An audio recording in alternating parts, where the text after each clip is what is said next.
What are you whispering about? We gotta go? 20 seconds till we're off. 20 seconds, man, to read that joke. How many people have to die before we finally do something about dropping pianos? Nick Swartzen. Look for him in Grown Ups 2. Thanks, Nikki. That was awesome. I can guarantee you she's not watching. Well, if she gets USA Today, she is. We should end on that. You don't say we should end on that. That's no way to end a show. If you guys think it's weird that guy in Cleveland kept 3 women in his basement as sex slaves, wait till you hear what my middle-aged Uncle Gordon kept in his basement. A fucking electric train. At least these were human beings. At least. You want to do one last joke? Yeah. It's a little controversial in these days. Okay, let me have it.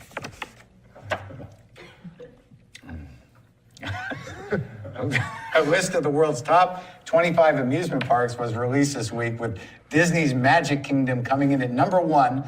Not making the list, Kyle's Rape Dungeon. Here we go. The final joke. Okay. Good night, everybody. This year's most popular iPhone game is Clash of the Clans. Clash of the Clan, the most popular iPhone game. The least popular iPhone game, Cut My Cock Off. Oh, my Lord. That's what you chose? Is the final joke? You chose it. This has been a pleasure. Adam, say hello to Eve. Yeah. Say hello to Eve. I sure will. Say hello to Steve, you mean? Oh, he's gay? Well, there's nothing wrong with it. I don't say there's anything wrong. Just tell me if he is. I'm not. He is. The great Larry King. Thank you, Larry. Thank you, guys. Thank you all very much. And No that applause. means the show is over. That's it? Oh, yeah, we don't have any. I've closed more shows. April 15th is around the corner, and Adam Egat asked his accountant for his extension. Oh, sorry, that's his penis surgeon. See, April 15th is around the corner, and Adam Egat asked his accountant for his extension. Oh, sorry, that's his penis surgeon. Yeah. He asked his accountant for his tax extension. Oh, I'm sorry, he asked his surgeon for his penis extension. Just to reword that. Yeah. Well, the show is over.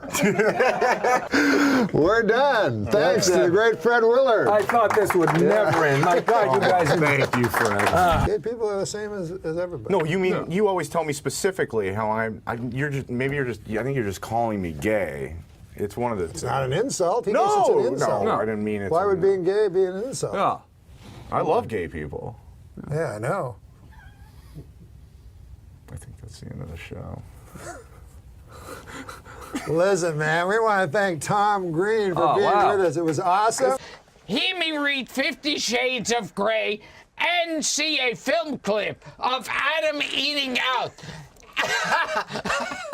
Adolf Hitler's corpse's asshole. Video of this? Thank you, everybody. It was dreamlike. How fast did that go?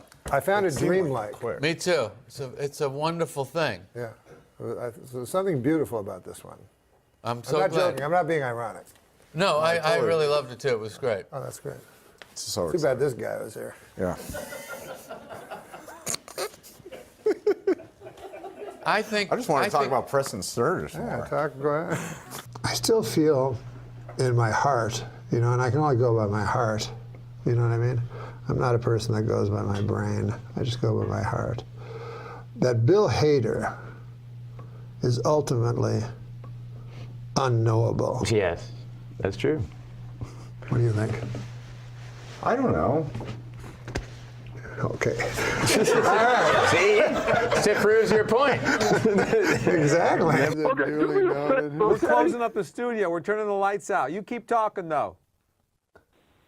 You care? You think I care about that? You think when you turn the lights out, it's going to be a big difference? I can talk all night and we'll still be reaching the same people. Hey, let me tell you something. Why don't you get something that is semi-professional? You're a bunch of asswipes. To end the show. All right. Thank you very much for being That was here. fun. Can I kiss you? Of course. Oh, Oh. sweet. Oh. I'm glad I had it served. Everybody asked me on this show, when are you going to get a woman? I said, I'm not going to get a woman before I get Roseanne. I'll fucking tell you that. What did you say right before she said, I'm wet? Which does not sound sexy to me. I was saying, I don't know, you want to get a bite, a movie, I'm wet. So I'm going to try. I tried that on other women. It doesn't work. Okay, so I'll be Kathy Griffin. And be me? And you be you. I don't know this area. Actually, it was around Centinela. You want, I don't know, see a movie, get a bite to eat? I'm wet. Dean Martin at Hamburger Hamlet. You know everything about That's what I me. meant. That's where I saw him. Was it Hamburger Hamlet? Yeah, I didn't That's where know. I saw him also. We must have talked about it too. I don't know. Well, he'd always be in Hamburger And Hamlet. I walked in there, and he had lost his son, and he was he was one of the guys that just did it like. That was the guy I looked at. Oh, yeah, he's a great and he was sitting there, and he was having a martini, just sitting there, and he looked up, and he was nice, and I just went. I found your son.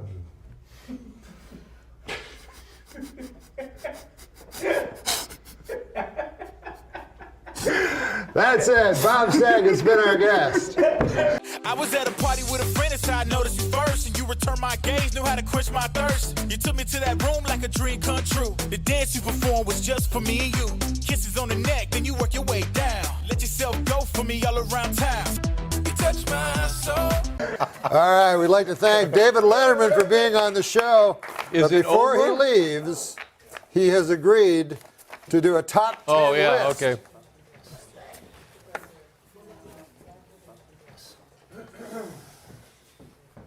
Yeah, I'll do this for you. Okay. I would only do this for you. Honestly. Really? Yeah, I would only do this for you. Well, that's sweet. Well, let's start. I had a bar mitzvah, Norm. Yeah. You did? Yeah. Wait, are you Jewish? Yes. Get the fuck out of here. No, I'm kidding. I love the Jewish people. Yeah. No, I didn't know you had a bar mitzvah. Yeah. Yeah. That's when you turn 13 and they cut part of your cock off. No. What is it again? No. You cut your own cock off. Wait, hold on. Are you in Jewish? front of all your grandparents and am I? Yeah, I am. I had. What kind of bar mitzvah did you have? It was the most cutting edge. You know what I mean? If they define a chromosome as Or a saying gene, that you're yeah. gay or a gene, that would be abnormal. How would the gay community? It wouldn't be called abnormal. It would be called different. It wouldn't be called abnormal. Wow. Maybe the abnormal gene would be hetero. That's true. Hey, maybe the normal gene would be those Maybe it ladies would be that normal to be gay. that cut their cocks into vaginas. No. A Florida University student was caught streaking on campus and apparently told police he was on acid and asked them to cut his dick off. Boy, these kids today are crazy. In my day, we didn't need drugs. We would just cut our own dicks off. Yeah, you didn't need no fucking acid and shit. This reminds me of your kind of joke. All right. Just from hearing you read jokes. Oh, I like this. I like the theme that this one has. A man in Taiwan reportedly cut off his own penis to win an argument with his wife. That reminds me of that episode of Everybody Loves Raymond, where Raymond forgot Deborah's birthday and had to cut his own cock off. Game of Thrones, that guy's getting his penis cut off, if you guys Everybody. Is there? Yeah, this guy got his penis cut off. To turn into a vagina? Fashion into a vagina? I don't think they had medieval sexual. Oh, that's in the old days? Oh, yeah, it's like medieval. But it'd be cool if they did experiment with genital altercations back then. Yeah.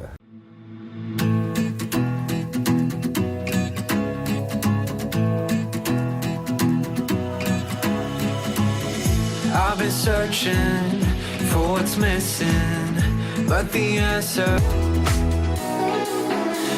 Isn't it weird that you can go to a doctor and go, you know how I have a cock? Where are you going with this? It's not real. I shouldn't have a cock. I'm bored. You mind cutting it? And because I've always intuitively believed that. So the best is like when you want to go back after like 5 months. You're like, you know, I had a cock and then you gave me a pussy. Which didn't work. The pussy was fun. But can I get my cock back? You still have it? Guy's like, you betcha. He started by cutting Yoon's penis off, leading to his lover bleeding out live on a videotape. Magnotta then went to his kitchen and placed his boyfriend's penis into a skillet, frying it until it was golden brown. While taking his last breath, Yoon witnessed his supposed soulmate feast on his genitals. After Yoon had perished, McDonough began dismembering him, sending packages of his... I mean, this guy was a real jerk. Here we go. The final joke. Okay. Good night, everybody. This year's most popular iPhone game is Clash of the Clans. Clash of the Clan, the most popular iPhone game. The least popular iPhone game, Cut My Cock Off. Oh, my Lord. That's what you chose? Is the final joke? You chose it! Jada, I love you. G.I. Jane 2, can't wait to see it. All right?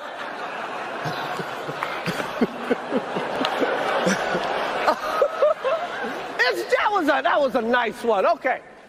I'm out here. Richard. Oh, wow. Wow. Will Smith. Go into those, you know. What was your thing? Goodwill Smith? How'd that one go? I was just, it's, you know, it's, on Mad TV, they would often like parodies. Line two things. I pitched a thing called Goodwill Smith. Goodwill Smith. All right. He worked at an all-black college, and you know the the problem on the blackboard that no one could solve was 2 + 2. Then Will Smith plays a janitor who puts a 4, and they go, "Who solved it?" It took the professors 8 years to figure this one out. They rejected it. They said it was like racist. I'm scared of letting go. I'm scared of letting go. I'm scared of letting go. I'm scared of letting go of everything in the past. I'm scared of letting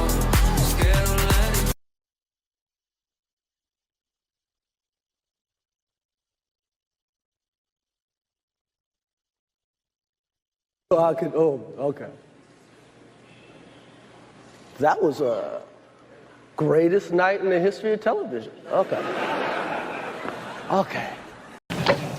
Well, next Tuesday is Halloween, or as evil old people know it, Razor Apple Day.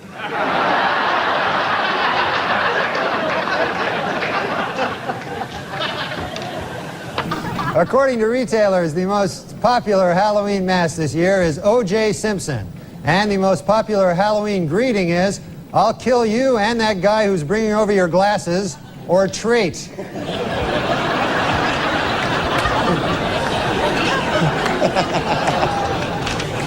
Ghosts, they don't fucking scare me. I mean, I'm not trying to say I'm a big shot, you know? I mean, I am saying that. I am trying to say that. I'm trying to say I'm a big shot. Now, I'm not trying to say I'm no fucking tough guy, but I am. I'm a fucking tough guy. I'll fucking fight. No. But I'm saying I'm not afraid of ghosts. And I'll tell you why. First of all, they're invisible and shit, and when you, let's say they go to punch you, right? Their fucking hand goes right through your body. So I'm not scared of that fucker. Like, the guy that scares me is the guy that when he punches you and then his hand doesn't fucking disadvantage, it hits you. That fucker, I don't like him. The ghost I like. And then, like, you know, one time I went to a hotel, and they had a fucking ghost. Was there? Is it a ghost? Was there? And you think you wouldn't put that on the front of the hotel? Some people might not show up, not wanting to be haunted by a ghost. But anyways, people would show up at this hotel, and I had to fucking stay there. And anyways, it said there was this woman that was a fucking ghost, and her name was the woman in the blue dress, you know, and she haunted the halls, evidently. But anyways, I thought it was a reckless nickname, first of all. I would have called her the Ghost. I think that was her defining quality. Not the, I've seen blue dresses before, nothing terrifying about them. But anyways, so the ghost shows up, and what is the ghost really? All they can do is fucking startle you. You're like, ah, what the fuck? I hear a ghost, you know. What are you going to do, hang around all the time? They're like, ah, you're like, yeah, okay. Because at first you'd be startled, but by, 6 months, you're like, ah, yeah, you scared me out again. I was scared again. They're like, ah. You're like, yeah. Why are you still here? I forgot. And they're whiny, those fucking ghosts, aren't they? Jesus, goddamn. They're always like, I've got to stay here. And you're like, why? And they're like, because unfinished business. I must come to peace with it. And then you're like, what about me, you fucker? I got the same problems as you, except you can walk through the fucking walls. I'd much rather be you, a ghost. Anyway. And of course, the most frightening is the Count Dracula, that fucker, the vampire. No, the vampire does not. The vampire is the oddest one to me because they go, listen, the fucking vampire is around today. I heard he was around. So we gotta get shit, garlic and all this other shit and everything, and silver bullets, and then we get a 2x6 and hew it, so we get the proper. And then we get a fucking wooden mallet. We got, as the beast descends upon us, we must strike him, in the center of his chest and explode his heart and kill this ancient plague, Because if we don't, if we make one small mistake, he'll bite our necks, and then we'll be immortal. What? What was that last part? What? I didn't hear the last part.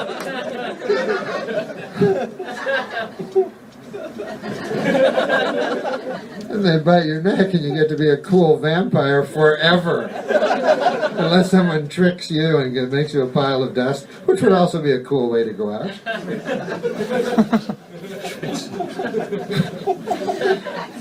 But you get to be a vampire, and then you're sexy. So vampires are now sexy, which is cool, Women love vampires. You probably love vampires, right? I don't know what it is, but man, women love vampires like babies love stray dogs. They touch them somewhere deep within their souls. I don't know what the fuck. I don't know what it is. I'm no doctor. Sometimes I claim to be a doctor, but it's all in good fun. Enjoy performing experiments on the human body sometimes, and if you like that sort of thing, you have to pretend to be a doctor. Pretty well the only way they'll let you do it. I have the suit at home. Anyway. In my opinion, if we're going to fight the war on terror, a good place to start would be our country's haunted houses. When I was a kid, I went to the haunted house at the state fair, and my dad did not want to pay the 50 cents to get in to the haunted house. And it was like this trailer with ghosts and stuff. And my dad goes, that's no goddamn haunted house.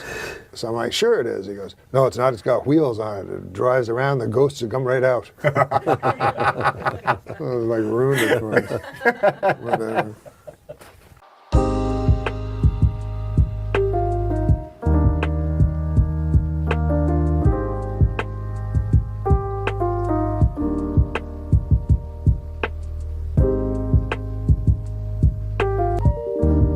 So, unless you've been living under a rock, Star Wars. I do not understand why people stand in line for days and days and days. They can't see the movie in 2 weeks. I mean, they don't have jobs. In any event, so I went to see Star Wars. I have never seen any of the Star Wars, and I felt terrible about it until I learned that I never saw it. Never saw the first one. I never saw any of them. No. You never saw anything? You never wanted to see Star Wars? No, I never liked them. I don't like those science fiction because my dad always hated them. And you know how you try to be what your dad, you try to be, you know what I mean?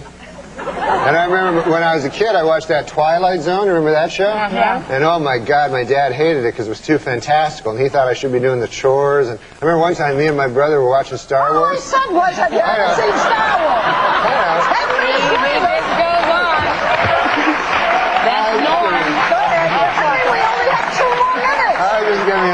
story, but me and my brother were watching The Twilight Zone, and then my dad walked by, and we were watching, and we were all excited about this Twilight Zone, and then my dad walked by, and he looked at, like, the screen, and he said, I suppose this one's a goddamn ghost. Oh, well, that was funny. Okay. Anyway, we're going to give our quick review. Chris Kattan you didn't like. Kattan's all right. Just we had, you know, when you're in that, it's like being, I won't say it's like being in war, but when you're in a situation, everyone's fighting for themselves. There's another great quick Norm story. Great quick Norm story. Kid, Artie. Well, Jim will appreciate that. They do a big Rolling Stone article about the Kansas City. That was a great one, man.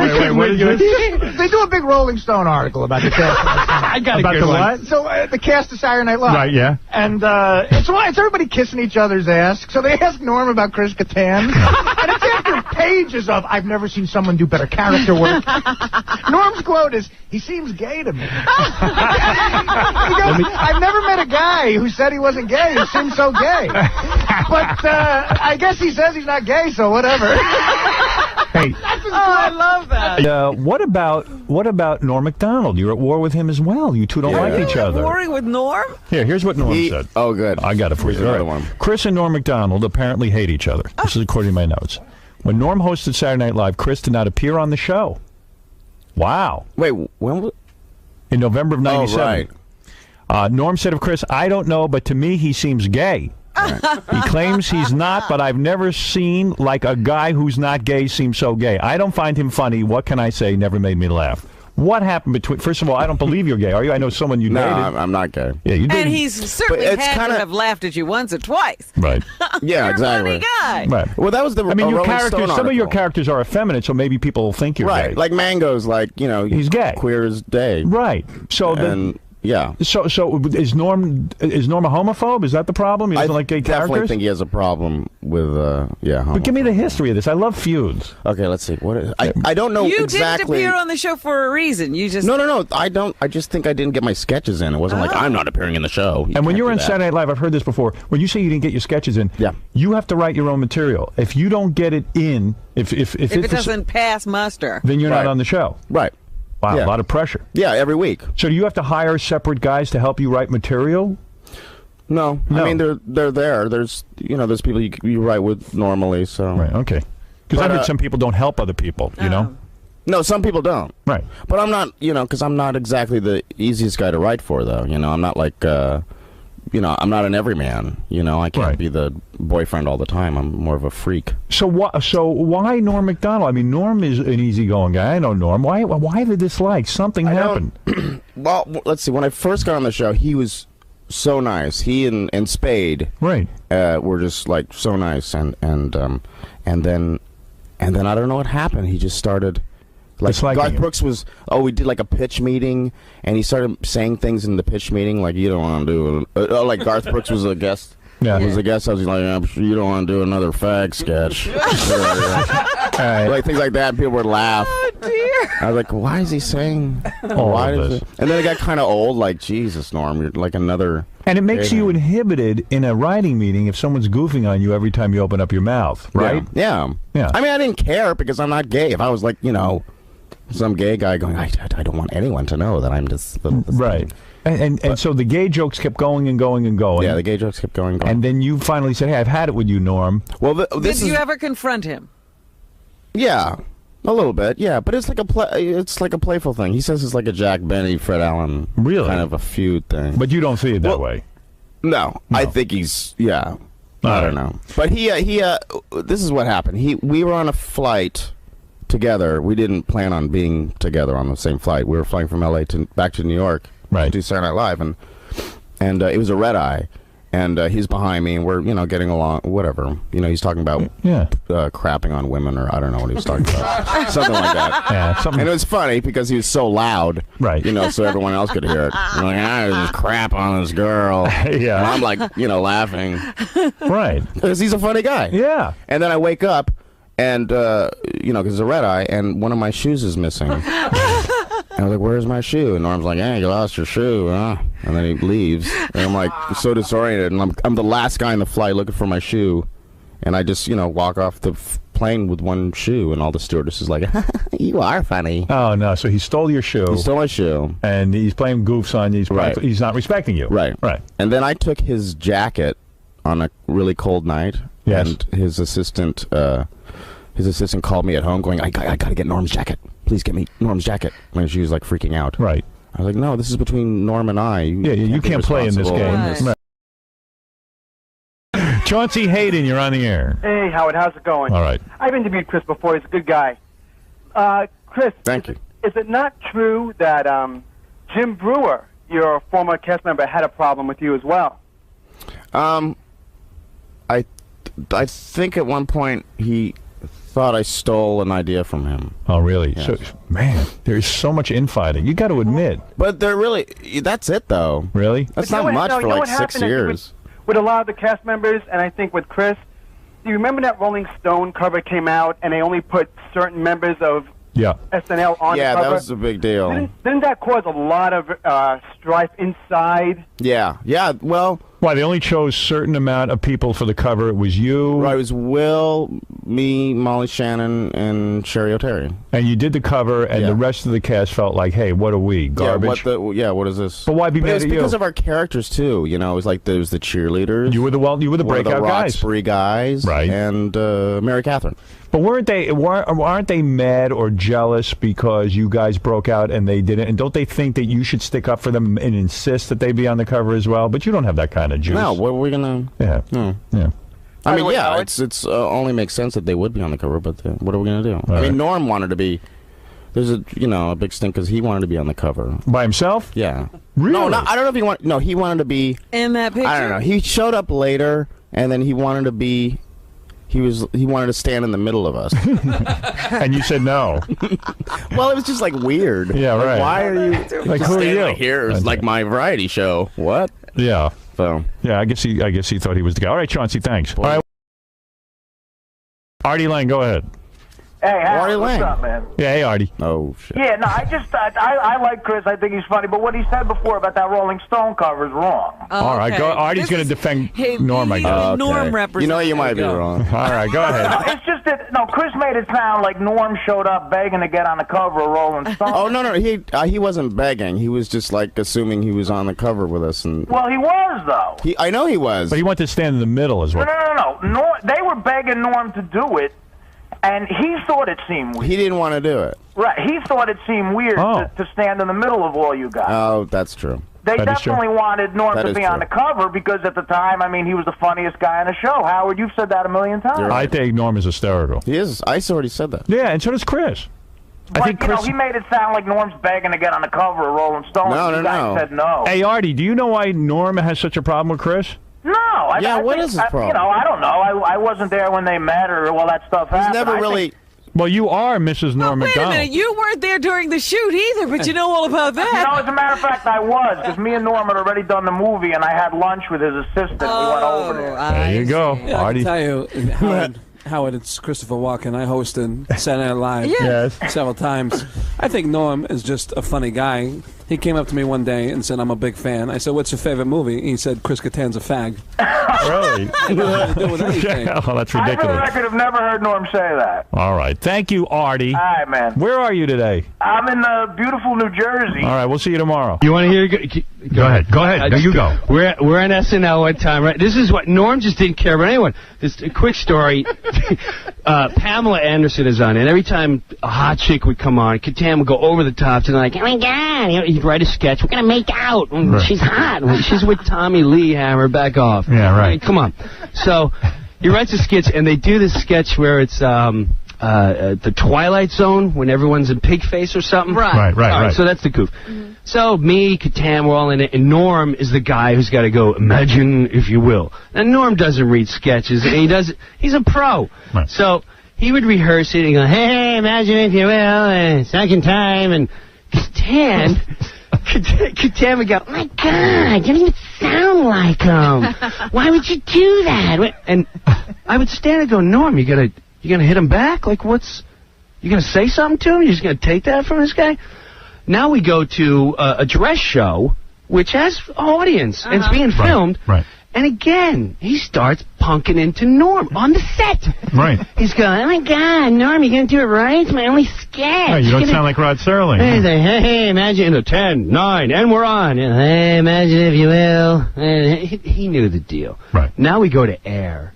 And Norm still hasn't said nothing. Every time Catan would say something to him, I'd look at Norm like, hey, man, you're my hero. What's up?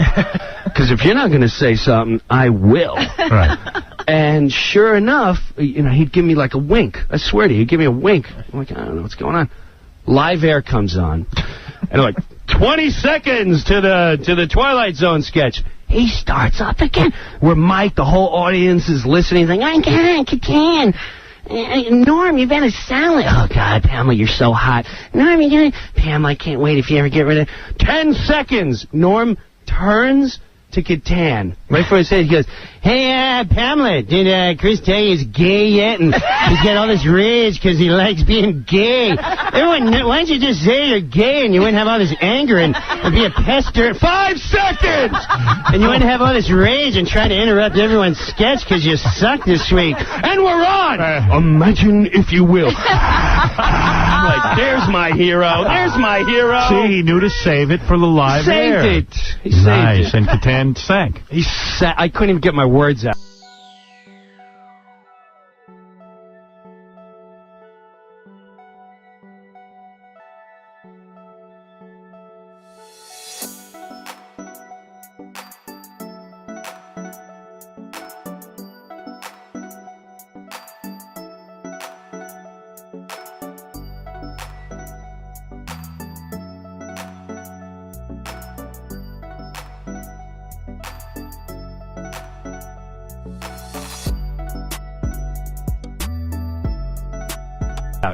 Yeah, I didn't say what he said. He was saying he was being. He was paraphrasing and being kind. What did you say? Well, Chris is a great guy, but he used to bring around women all the time to the show, Big, tall women, Big bruisers, And he'd say, look, I'm heterosexual. I mean, he wouldn't say that out loud, but that's what that would be the caption on the picture in the New Yorker. Boy, those are funny. So it was something related to his sexuality. Maybe. But listen, if I call a person gay, that ain't no insult. It's a good thing nowadays. Yeah, if you say it's an insult, you're the homophobe, not me. Correct. Supreme Court says so. That's absolutely. Would you care to hear my Anthony Hopkins? I want to hear From Sounds of the Lambs? Yeah, I want to Okay, hear. you be your the girl. impression? You be the girl. Jodie Foster? Yeah, just say something. Who recently came out, right? Yeah, but don't put that. I'm not plugging that. Okay, so just say it like you're. I'm I'm Hannibal the cannibal. I'm Jodie Foster. I can't do Jodie. No, just say any line. Okay, Hannibal, you're terrible. What have you done to these innocent people? Clarice, I don't know what you dream about, but I ate a guy. That wasn't good at all. I've never done it. Here's the problem. I've never done an impression of him. Do one. Here's Jessica Biel from Flashdance. Okay. So Jessica, man, aren't you getting ready for your dance? Yeah, I gotta go. I got a big thing tonight. It's like Jennifer. That much. My Jessica Biel and his Anthony Hopkins. It was pretty close. They were pretty close. No, sometimes you think a good impression might come out. Did you ever do that? What? You go, I didn't even hear what you said. You go, man, I like this guy. I'll try him. Maybe it'll come out and sound Yeah. like him. It's the first time you try an impression. Like, Yeah. maybe I could do Cary Grant. Yeah. I'm Cary. Nah, it didn't work out. Didn't work. Funny, that scene that you guys Daryl, where's Daryl? The scene that you Here's guys my just Daryl. did, the one that you just did. Yes. You did it a few times, so. Yeah. Every time we try to mix it up a little, It's good to do it less than more. Sometimes less is more. Mm-hmm. Sometimes It really more is. Sometimes more is more when you're talking about fat women, but less is more when it's acting. Yeah, if you're talking about little women, it's better to talk more about them. Yeah, less is less. With Talk women, less about heavier women.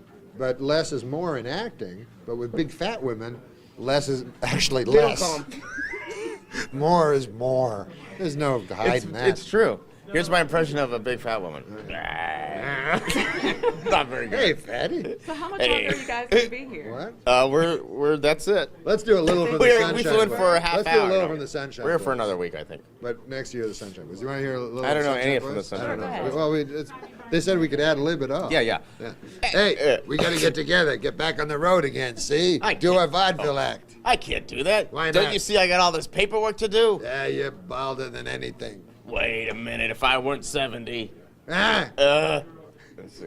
That's good. That was I got all this paperwork to do, and if I weren't 70. I got to work on the Norm show, his kind of short-lived sitcom. I think it was only on for 2 seasons, maybe. And it was him, Max Wright, the dad from Alf, Laurie Metcalf, awesomely, and Artie Lang. It was maybe the most dysfunctional cast I've ever been lucky enough to work with. Laurie hated being there, even though she's a genius actor and a genius sitcom actor, but she hated it. She hated the cameras, she hated the audience, she hated everything. She just wanted to move back to Chicago and do theater with her daughter at the Steppenwolf. Max Wright is a crazy town. He's the guy that would miss table reads, and he would just be like in New Hampshire in a ditch, like his car driven off the side of the road with a lap full of empty champagne bottles. And then he was famously on the cover of the National Enquirer, one of those rags, hidden cameras, doing crack with gay homeless guys. Awesome stuff. Ditches, they're not. Ditches used to be a happening spot, basically up until maybe the 1970s, I want to say. Things were going on in ditches, but now, it's, it's trash or nothing. Yeah, it's all, these days, it's all ravines. It's mostly a ravine kind of situation now. Back in my day, we had a ditch and we were happy about it. Yeah. Luxury. We used to dream about being in a ditch. So on the night of the show, because Norm didn't really rehearse that hard. Laurie Metcalf, on the other hand, because she is a consummate professional actor, she really rehearsed. She took notes, and every rehearsal throughout the sitcom week, she was trying things out and really digging in and experimenting and exploring. And everybody else is like comics and lazy, and you I'll be funny on the night. And Norm didn't really rehearse that much. And before the show, this is the first time I'd ever seen a sitcom do this. And we were shooting at Warner Brothers. And also, if the police are on their way, Spencer, make sure that you warn a brother. How often does that come up? I mean, that's great, but how often can you fit that into? I saw a dude with that shirt with the WB logo, the WB, and it said, "If the police come in, Warner Brother." It's a great shirt. But we met in the green room where normally it's reserved for the network exec mucky mucks to watch the show and pass judgment from on high. The whole cast met up there, and guest stars like myself. I was just a guest star on it. And to do a speed read before the show, which I'd never seen before, like to really just speed read the entire episode. And I got the impression that it was basically for Norm. That and is this story ringing a bell to either of you? Did I just tell this story on the show? Not just, but yeah. Then you said, weren't you talking to Artie Lang about how he how he just gets blasted and gets to me it sounded like I imagined like a moving dolly, and he was just on the dolly, and he just rolled him in. No, I don't know. He was gone for an hour and a half. The audience was loaded in, so I know I'm repeating myself now. But we were all worried about it, Norm. I'm like, does this happen a lot? And Artie offered me a cigar. I'm like, I don't smoke, but can I take one for a friend? He's like, yeah. He gave me this nice Nat Sherman cigar. And or little cigarillo kind of thing. And if you can imagine, I knew Artie a little bit, but Artie was he seemed like the level one, the level-headed guy in the cast comparatively to everybody else in this weird-ass group of people. And Norm came in, he had done a bunch of Xanax, and then when the taping started, he was perfect. He was absolutely perfect. There's a good story Sam Simon told me, because Sam Simon was executive producer on that show.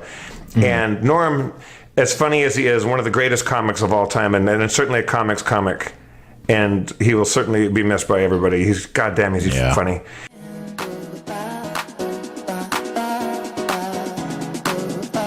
Connected to our senses.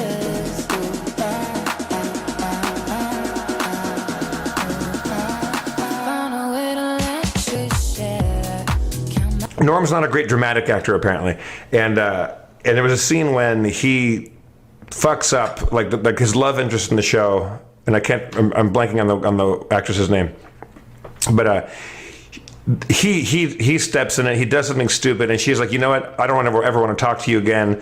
Like this is over. I was like, fuck you. This is the end. And she slams the door and walks out and slams the door behind her. And that's the end of the scene. And I think that was a commercial break. And Norm in the script is supposed to look very sad. So she would do the line in rehearsal, and she would go, I don't never want to talk to you again. Slam. And then Norm would just stand there. And just waiting for someone to yell cut. And Sam would go, okay, so Sam geniusly found a way to make Norm act sad. Sam took his watch off and took his wristwatch off and placed it on the floor about 5 feet to the right of Norm. So when the actress, he goes, Norm, when she leaves, watch her walk out, slam the door, take a beat, and then look at my watch. So that's how they did it. Like teaching a dog to act. But that's another. And then he just went, and it worked. Fucking genius. But that's part of what's so crazy is because it simultaneously felt like it was so well put together, so rehearsed, but also so natural. Like he didn't even know what he was saying was funny, like he doesn't even get the joke. But it was always simultaneously. You could almost you could never pin him down. And I don't know. I think he seems, especially now that he's gone, he definitely seems like a hard guy to pin down. I don't know. Why is there an app for everything except how to rape a baby? Jesus. One of the most popular documentaries on Netflix. One of the most popular documentaries on Netflix is Jiro Dreams of Sushi? Jiro Dreams of Sushi. I've seen that. That's very good. That's you a have? fantastic documentary. One of the least popular documentaries, Jiro Nightmares of Asteroid. Oh, yeah. That unwatchable. I liked it. The DVD commentary. This is not topical. It's just about. It's as if it's about your life. How come none of my friends ever have a dungeon? Instead, they all just have rape dungeons. So it's not a regular dungeon. That's what you're saying. Dungeon. Thanks for again. It's the bus. I've never been thrown under an entire Trailways fleet. Why did the moron throw the clock out the window? Why? Because it reminded him of Richard Clock, the man convicted of knife raping his wife. Good God Almighty! Jesus. It used to be all right. I'm sorry, I didn't know that one was coming. Wait, I have a question. So you guys are two very funny females, but when you post videos on the internet, sometimes being a female is a little bit different than if I was to post a video on the internet. What's that like for you two? Sometimes. We've been called certain things many times. How do you deal with that stuff? I think I'm numb to it now. We've been called everything so many times. I can't even in the beginning take it was in like, anymore. Oh my God, I can't believe this. We should just stop doing this. And then now we just don't read the comments and keep doing it. Yeah. I think that's the right way I think to the do it. last comment I read Are was you guys the guy... talking about Barfy Man 362? Exactly. Is that you? No, that's that motherfucker. I don't even want to give him attention, but listen, saying those kind of things about me. Talk to him right now. Talk to Barf. Listen, Barfy Man 362. Right. No, you cannot rape my mother with a knife. Now it's official. Yeah, that's the kind of comment we didn't want to read anymore. Yeah. A lot of sandwich makers. Bitches, go make me a sandwich. Those ones bother me less than the knife. Oh yeah, the raping mother ones stuff. are worse. Yeah, you don't want to be raped with a knife. I'll gladly make a sandwich. I would much rather be raped with something else. Yeah. I had a black guy open for me, and I got him into the hotel. Nice guy, Vince Champ. His name was Vince Champ. No. I don't know whatever happened to that fella. But a nice man. Arrested for rape. He knows, and he's not making fun of rape. Well, it's like that comedian that would rape people at comedy club. No, in colleges. Yes, Vince Champ. They always said his great gimmick was that people would think who did it, and they never, because he'd go on to another town. and another college. But when people say, "What about the comic?" Yeah, maybe the worst gimmick a comic ever had. Straight to the heart. I went a long time acting like I wasn't broken apart by you.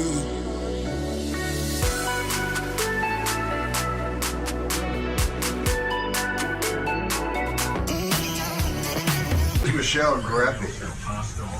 Yeah, you got a bad review in the paper by Michelle Greffy. She hates you. Yeah. What'd she say? But the New York Times loves me.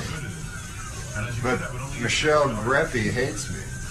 What's something Michelle said? She says, all the charm of a date rapist. But a date rapist has to have charm, right? That's true. A date rapist has to have a lot of charm, right? I would imagine so. Real rapists don't, but date rapists. They have to have enough charm to get you on a date. They gotta get you on a date, exactly. He took your punchline. Sometimes you'd see guys, like I knew this guy, I don't know if have you ever met a guy who's like, you don't even understand it, but just gets women all the time, and it's like very mysterious. Yeah. Like, but like I know this one guy literally got a different woman every night. I'm not even exaggerating. I asked him what his secret was. He said he was a serial rapist. So for him, it was just I don't think that counts. perfect. I was a little late here tonight. I took a cab to the theater, folks. And I don't know if you've ever been in these New York City cabs, but I got one of those cabbies, couldn't speak English, you know. Saw his name there on the dash. I couldn't even pronounce it. I think it was something like Hideki or Rabu. Something like that.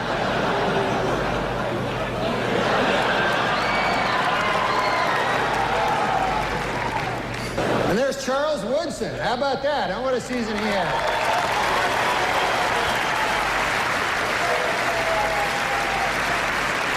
Great, man. He became the first defensive player to win the Heisman Trophy. And congratulations, Charles. That is something that no one can ever take away from you. Unless you kill your wife and a waiter, in which case, all bets are off. Just a word of advice. Never been anything in the history of the ESPYs better than his monologue. So I want to go back there for a second with Norm. Thank you for making time for us. What do you remember most about all of that ESPYs thing that you did that made everyone uncomfortable and was hugely great, and instead of celebrated, got everyone mad? Oh, hi, guys. Hello. Hi, Norm. No, this is what happened. I'm sure you guys have been to the ESPYs. Yes. No. And, it's a lot of fun. They'll go like, and now, for best football team, you know, the guy that won the Super Bowl, you know. So they get an award. And so I was doing my stand-up, but the audience is like 90% just New Yorkers, you know. And then right at the in the first few rows are all the athletes. And so the New Yorker guys liked me. But stupidly, I didn't realize that they were showing pictures like behind me of you know, Ken Griffey scowling and stuff, you know, because they all hated my jokes. John Elway was mad. Did you actually say why the long face to John Elway? I was against that joke. That was Will Ferrell. He said, "Get some teeth" or something like that. I don't know what he said. Why the long face? I did say, but that's okay. But no, Will took on his teeth, and I was like, "Oh, don't do that." Who was most upset with you after that night? Ken Griffey Jr. Really? Did he say Yeah, something? they told me, like after the show, they were, you know, there was this big party, and they were always like, you know, all through the show, this party's going to be great. And then at the end, I go, "Where's that party?" And they're like, "Nah, I probably should just go back to the hotel." That's how you learned that you were not invited to Ken Griffey Jr.'s party? Yeah, exactly. What do you remember most about that night? Is there one joke that you're particularly proud of, and you tend to be someone who doesn't, you know, you don't do a lot of reveling in the past. You move on. But is there anything in particular that you are proud of there? Well, Woodson won the Heisman that year. It's a good joke. And so I said, you know, they could never take that away from you unless you kill your wife and a waiter. It's so good, man. It's such a good joke. It really is. Were people mad at the ESPYs? I find that 8-minute stretch you did as one of the greatest things ever. I mean, the look on Well, people. they were mad, yeah. But They I were didn't realize so it. uncomfortable. I didn't realize it at the time because, like, the ESPYs, like, it's in Radio City Music Hall, so 95% of the audience is just New Yorkers. And then right in the front, it's 4 rows or something, are all the athletes, Like right? Dean Smith is giving you like that tisk tisk. How dare you? Who the hell is this guy? I know, but me, like an idiot, I never saw that because I didn't have monitors or anything. So I was doing well in the room because it was like the New York audience. You can't really see out. But then when I later saw it on TV, it would just cut to scowling black athletes. The O.J. Simpson joke at the end. Ken Griffey Jr. didn't care for it. I remember that. Really? Yeah. Did people come up to you afterwards, like the O.J. stuff, and when you were making fun of Tiger Woods? I mean, did people come up afterwards and like confront you, or just say anything, or did you? Well, Ken Griffey was really mad for some reason. I don't really know why. And he was like, yeah, that was really funny, man, really funny, like real sarcastic. And then I said, hey, man, listen, I just want to tell you one thing. I go, there's never going to be a guy, never going to be a player like your dad. That guy was the best. There'll never be anybody close to that guy. What did he say? He just looked at him. He didn't know what to do because what are you going to do? Go, my dad, I'm way better than him. But you knew that was what was in his head. What did you say about him in the show? I didn't say anything. I said it was an OJ joke or something. And it just cut to him like with a crazy look on his face, like, what, huh? What? Yeah, they didn't like the OJ jokes. Neither did Saturday Night Live. You got in trouble on Saturday Night Live for doing the OJ stuff it's too. kind of bizarre because I always thought, like, it's kind of, I don't know. It's hard to believe anybody would believe that he wasn't guilty. But I will say this, though. Like, because every black guy I knew, like, would go, like, I go, you think he's really innocent? And they go, yeah, kind of, but you could tell, like, they maybe not, but they were just backing him up. So, but then I was like, that's weird. But then I understood it later because when Robert Blake killed his wife, or allegedly did, I loved Beretta. You're like, oh, yeah, so I was like, I don't care. I just want him to. I don't really care. I don't know who this lady is. Like, but it'd be cool to have. I don't want Beretta to go to jail. I don't know. So that's the white man's equivalent of O.J. Simpson is Beretta. Beretta with the cockatoo and stuff. You can take that to the bank, right? Wasn't that the greatest movie? Remember when you were a kid watching Beretta and like all the other cop shows, like the were Equalizer and things like that. Yeah, then you see Beretta be like, just Martin Scorsese's TV show. It's all gritty and. It's a great name for a TV show too. What? Beretta. My God.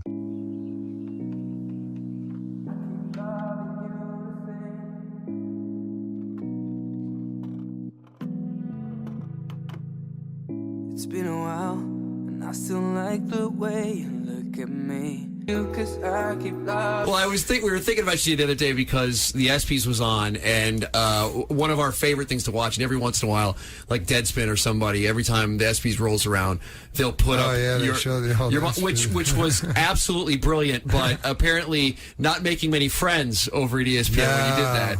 They won't have me back as an ESPY host. What did they say to you after it was done? No, they didn't say anything. They didn't say anything. That's not good. Did anyone handle it poorly? Like any of the athletes? Did they? Because you would figure that you go, all right, I'm getting my balls busted a little bit, but this is what this event is all about, and he's a comedian. Because is there anyone who takes themselves more seriously than athletes? No, I didn't even stupidly. I didn't even know it was going that bad, and then it went great. It was by the way, it was hysterical. Yeah, the audience liked it. The New Yorkers, people liked it. Yeah. The only people that didn't like it are those idiots that started the stupid ESPY Awards in the first place. One that makes me laugh every single time, and well, I mean, I'll tell you the joke. I'll tell you in a second, but I also love the phone call that is 100% real. I almost left in the editing because as soon as we finished it, I was in the room with them. He did it completely alone, but I was in the room in there. And as soon as we finished, I said, "Who called?" And it had been his brother, Leslie. Yellow is the best color, but I don't know if you call that an opinion. It's just a. Oh, hold on, it's my phone. Hello. I got to phone you back on account I'm doing a special on the TV, comedy special. So I'll call you back, okay? Okay. So I almost left that. Oh my, I just froze there. But I almost That's left right. that. I almost left that in just so people knew that that phone call was real. But anything Norm does is real. So it's not even a question whether that was a fake call or not. It was real. And then of course with the dog barking, I like that in there too. Like I flew in from Vegas, I remember one time, and there was some turbulence. And I was like, I'm eating that fucker in 14 years.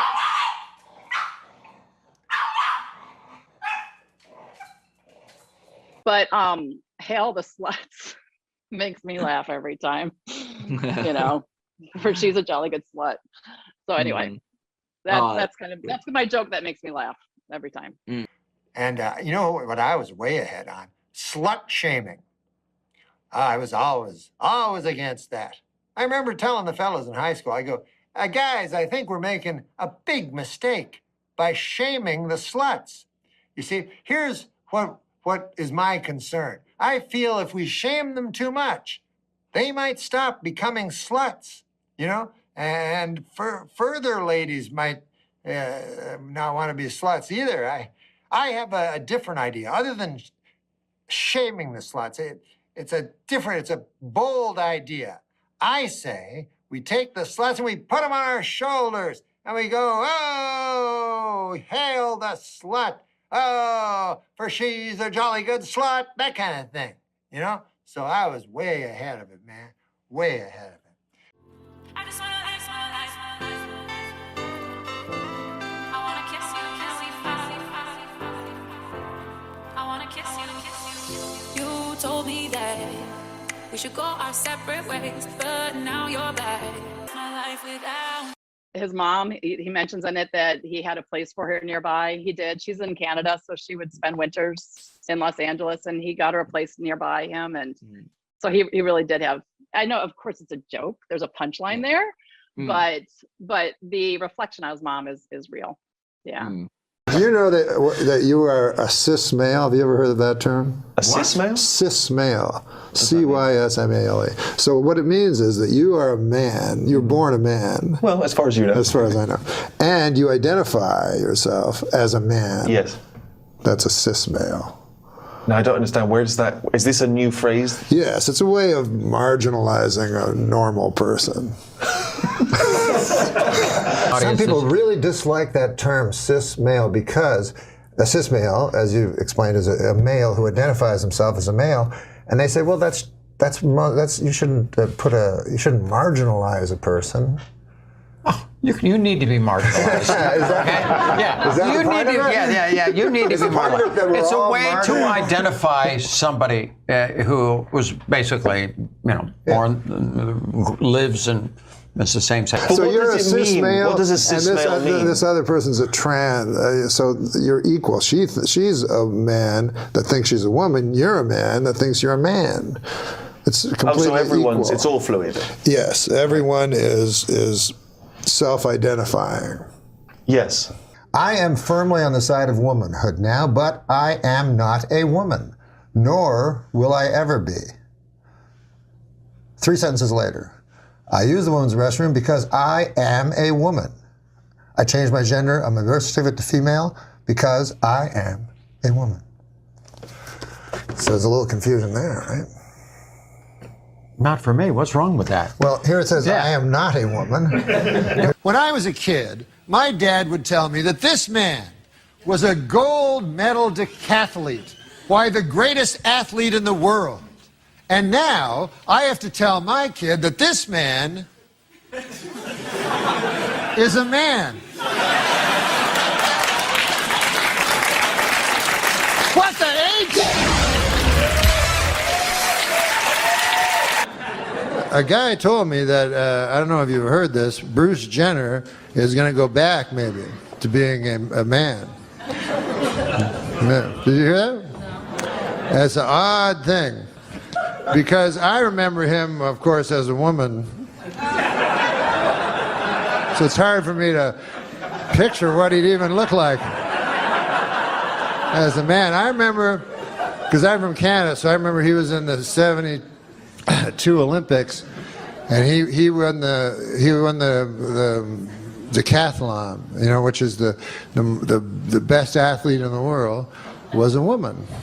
And we didn't know at the time because he kept it secret. But I remember they put the gold medal around his fucking big juicy tits.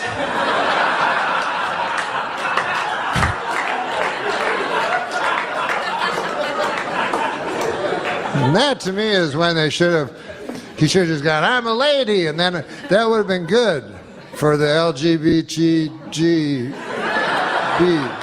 the community, the community. I don't know if you've been over and seen them and shit, but it's a nice community. And it would have been good, all the LGBTBL. I try to be inclusive of all the letters in the alphabet. But then he waited. That's the problem. He waited till he was 65. That's when Bruce Jenner decided to tell us he was a lady. Now I don't know about you guys, but to me, is there really that much difference between a 65-year-old? At some point, you got to realize you're just some old thing nobody wants to fuck. Think of it, I got addicted to you. Oh no, no, no. And come to think of it, I need somebody like you. Oh no, no, no. I need someone like you. All right, a Las Vegas woman was arrested after hiding a stolen Rolex in her vagina. Well, now Bruce Jenner's just gone too far. I don't understand. Look at this. That was me. I met him. That's you. Yeah, I met him. And Rick that's me on Dees. yeah, I was friends with Rick's son, so we saw him the Bad concert at the Coliseum. Oh. Way worse story than Yeah, that. you got. Macaulay Culkin and Michael Jackson played good cop, bad cop with you, and I met him backstage at the Coliseum. And Rick Dees is just there. Yeah, I'm more excited about Rick in this photo, to be honest. Did you met? I heard you met Michael Jackson. I did meet Michael Jackson. That's pretty goddamn cool. Yeah, that is insane. It's quite a story. I can try to condense it for you. Yeah, I love it. Yeah. I when I was in 8th grade, I had a girlfriend, and everything fell apart later in my life. But I peaked around 8th grade, and I had a really pretty girlfriend. And her father knew Michael Jackson. He ran a studio or something, and they offered us to go out to Neverland for the day. And so we went up there, and it was probably months before the whole lawsuit and everything. The first one? Yeah, and in fact, Macaulay Culkin came by, as were all the boys that sued him, and all this insane stuff. And I did the whole thing. I met the Wait, what do you mean the whole thing? You know what I mean. No,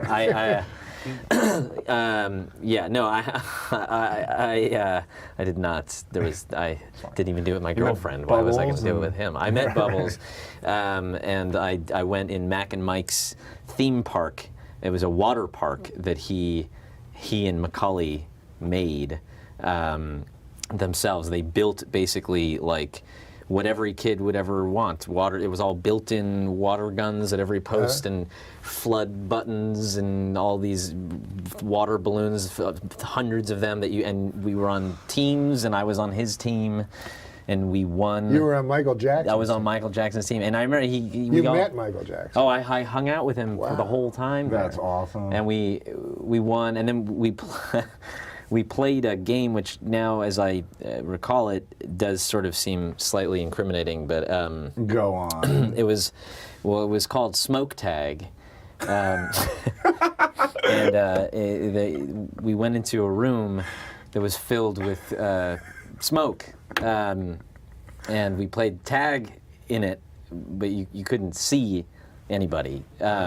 So there was a lot of like tag playing, you know, and that was when Macaulay Culkin was there at that point, and it was the 4th of July weekend, and they were having whole fireworks, and Macaulay Culkin sped up in a golf cart with flames on the side and jumped out with like a leather jacket, and he was like a real punk.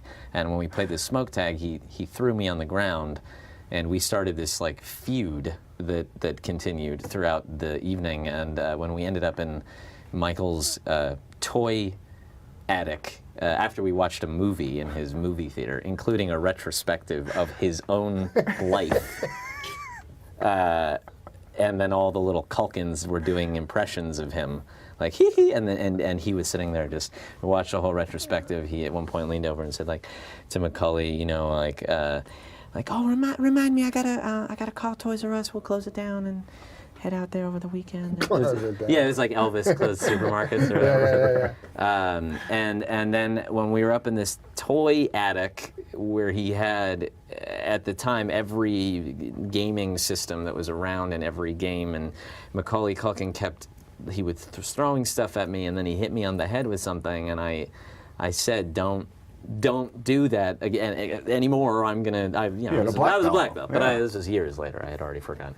And he did it again, and I threw him against the wall, and I started slamming him against the wall, saying, "I told you not to fucking." And then Michael Jackson came in between us. You can let your mind rest there for a second. I imagine the think of the bad video. Yeah, and he parted us, and he put his arm around me, and he was like, sorry, you know, Mac can get a little.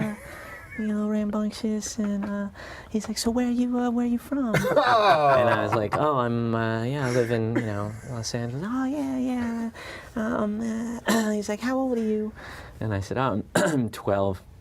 And he said, oh, you Jewish? Which was like, fuck, it still is. I don't know where that segue came from. And I said, I am. He said, oh, you gonna have a Hanukkah? And I said, what? And he said, a Hanukkah. You gonna have a Hanukkah? And I was like, I mean, he's like, I was like, every year I'll have one. I mean, and he's like, yeah, no, where you become a man? And I was like, oh, a bar mitzvah. He's like, yeah. And I said, yeah. And as soon as I said when I became a man, he shoved me away. I don't like him like that. No, but, and then I spent the night in his life-size dollhouse. Jesus. With my girlfriend at the time. So you got to bring a girl there. I had a girl there. Oh, that's cool. That's pretty amazing. But it was absolutely the craziest thing. And I grew up, for me, it was that, you know, Thriller was that was everything. Album ever. That's probably the craziest thing that'll ever happen to you in your whole life. I often think that. I look around a room and I'm like, nobody else here has ever had anything.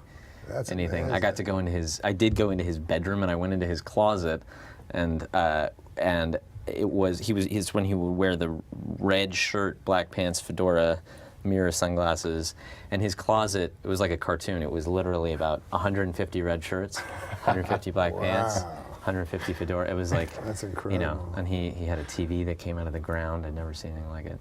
That's a pretty goddamn cool story. That beats the hell out of your story about getting fucked by Dan Fogelberg. 2 times today I've said something in Dan confidence. Fogelberg's a great guy. But I actually got fucked by Dan Fogelberg. Even like you say, your unwanted WNT allegations against Michael Jackson. There had to be kids that were like, well, "This is pretty cool." Yeah. This is not some old priest.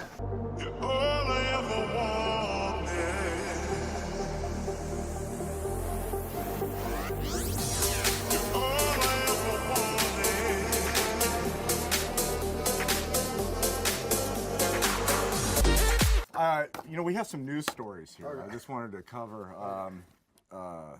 Let's see what's in the news, actually. Okay. You know, we got this one here, the international news. We have a new pope, and how about all that crap made about that? What with the black smoke and the white smoke and the millions of people? Yeah. I know the last thing the cardinal asked is, okay, before we elect a new pope, everyone raise your hand who molested a kid. Unanimous. I would like to see this. I brought this clip. Run it. This is how I would like to see the election of the Pope. The election of the Pope? Yes, run it. As, here it is. Here it Well, is. this isn't the. No, this isn't it. Oh, there it is. There it is. There's the crowd. Now watch. Watch. All right, the door's going to open. And there's the Pope. There's the Pope. That's not. That's the Pope. We should explain to the folks that was Michael Jackson. Let's explain. Yeah, explain who Michael Jackson is to the people. Everyone knows Michael Jackson. What, are you retarded? Here's a story about Rodney, man. He was fucking guy. Kept doing coke and shit. Even when you get scared at some point, you stop doing drugs. Yeah. Right. Most humans. Not him. This fucker, 80, whatever he was, doing all kinds of shit. Saga told me the story, right? So he's in the hospital, and he's got a fucking brain tumor that's going to cause a heart attack. All this crazy shit, right? Right. So everybody's worried about him. Just leaves the hospital 2 days later, right? Walks out on his own. Yeah, so he's in the comedy store with 2 hookers, and he's waiting for Ron Jeremy to show up. Oh my goodness. So this is 2 days later. Yeah. So Saget told me he walked in, he was like completely shocked. He said, "Rodney, how you doing, man? Well, what's going on?" He goes, "How are you doing?" And Rodney goes, "How am I doing?" He goes, "I'm sitting here with 2 whores waiting for a guy who can suck his own dick. How you doing?" Still very quick. Yeah. Hey, my problem is I drink too much, way too much. Yeah. I get my doctor a urine specimen. There was an olive in it. Hey, you kid, I know I'm ugly. I stuck my head out the window, got arrested for mooning. I know I'm ugly. I went to a freak show. They let me in for nothing. Kid, I was an ugly kid, too. How ugly?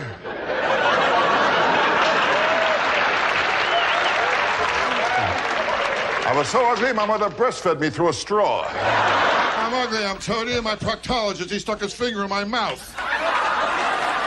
Looks don't mean nothing, man. I got a niece, an ugly girl. She got married. She's happy. She married an ugly guy. Right. And today they got 2 very ugly kids. Ugly kids, yes. In fact, they're all so ugly in a family album. They only keep the negatives. You're talking about a large person. I mean, this girl was fat and ugly. Ooh, she ugly. Ugly. How ugly? I took her to the beach. They asked me what I used for bait.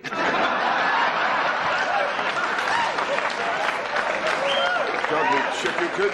When I took her home, my mother put newspapers on the floor. I mean, ugly. I gave her a hickey. I got fur in my mouth. I was an ugly kid, too. I had plenty of pimples. One day I fell asleep in the library. I woke up, a blind man was reading my face. I mean, ugly. Well, when I was born, after the doctor cut the cord, he hung himself. I was talking to my doctor. You know my doctor, Dr. Vinny Boombach. You know my doctor? Yeah. Well, he told me last week in his office he got 6 cases of VD. I mean, he's all right now, you know. And my doctor, he don't help either. He told me to run 5 miles a day for 2 weeks. I called him up. I said, "Doc, I'm 70 miles from my house." I'll tell you about trouble. I got the wrong doctor. You know my doctor, Dr. Vinny Boombach. You know my doctor? What a doctor. You kidding? What a doctor. I called him up. I told him I had diarrhea. He put me on hold. Oh, he's a strange doctor. Strange doctor. You kidding? I asked him if my heart was strong enough for sex. He told me not if I join in, you know? I'll tell you my trouble. I got the wrong doctor. You know my doctor, Dr. Vinny Boombach. You know my doctor? What a doctor. Oh, I called him last week. I told him, "Doc, I swallowed a bottle of sleeping pills." He told me to have a few drinks and get some rest. Life's not easy. Not easy. You can't trust doctors either. They're all mixed up. You really kidding? think so, huh? My proctologist used to be a photographer. Yeah. Hey, he took x-rays, told me to bend over and say cheese. Oh, one time I saw him, he gave me sleeping pills. He told me to take them whenever I wake up. When you know my doctor, Dr. Vinny Boombach. Know my doctor? Like that, will you? What a doctor. He's really mixed up. He grabbed my knee and told me to cough and hit me in the balls with a hammer. I mean, last week was rough. Are you kidding? Last week I looked up my family tree. 2 dogs were using it. I mean, when I was a kid, it was different. I had it rough. When I was 2 years old, my parents got a dog, and I was jealous of the dog. So they got rid of me. My wife, I got no sex life. The dog keeps watching me in the bedroom wants to learn how to beg. I told him to watch my wife and learn how to roll over and play dead. I tell you, I'm sorry. I was a little late getting here tonight. You know, my dog, he started trouble again. I mean, I got a dog. He tries to run the whole house. Well, the other night, he started trouble. He went over the front door. He started to bark. I went over. I opened the front door. The dog didn't want to go out. He wanted me to leave. With my dog, too. She gives me trouble. Your dog? Yeah. I got a female dog, you know. I tried to mate her. She wants 50 biscuits.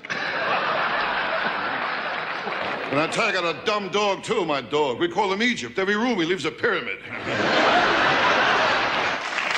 And in my wife, I got no sex life either. Well, in my house, we put the mirror over the dog's bed. Are you kidding? I know I'm ugly. My dog found out we look alike. He killed himself. How many kids you have? I got 2 kids. I love my kids. Yeah, you know, I know that. Kids, of course, but our boy gives me trouble lately. Yeah, really?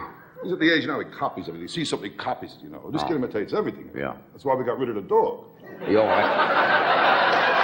No, they're very impressionable at that age. The peculiar feeling was your son standing there with one leg up. Yes. This afternoon, my wife cracked up the car again. I was out driving her. She told me she was going to make a U-turn. I'll tell you, the letter she made, you'll never find any out there. Hey, my wife can't do nothing right. She can't cook, the worst cook in the world. Gave my kid alphabet soup. He spelled out help. What a lousy cook. I mean, how can toast have bones? She's a lousy cook, too. She can't cook at all. I leave dental floss in the kitchen, the roaches hang themselves. And I tell you, my wife, she can't cook either. My house, we pray after we eat. I bought a pressure cooker. Now I eat off the ceiling. What a lousy cook. I don't think meatloaf should glow in the dark. I mean, if she can't cook at all, my backyard, the flies chipped in to fix the screen door. Now, I tell you, my wife with eating is always problems. She's a strict vegetarian. In fact, when I met her, she was grazing on the front lawn. I mean, she can't cook at all. She made chocolate mousse and antler got stuck in my throat. What's really annoying with my wife, the way she serves a meal. Serves badly? Terrible. No. I mean, you put down a steak.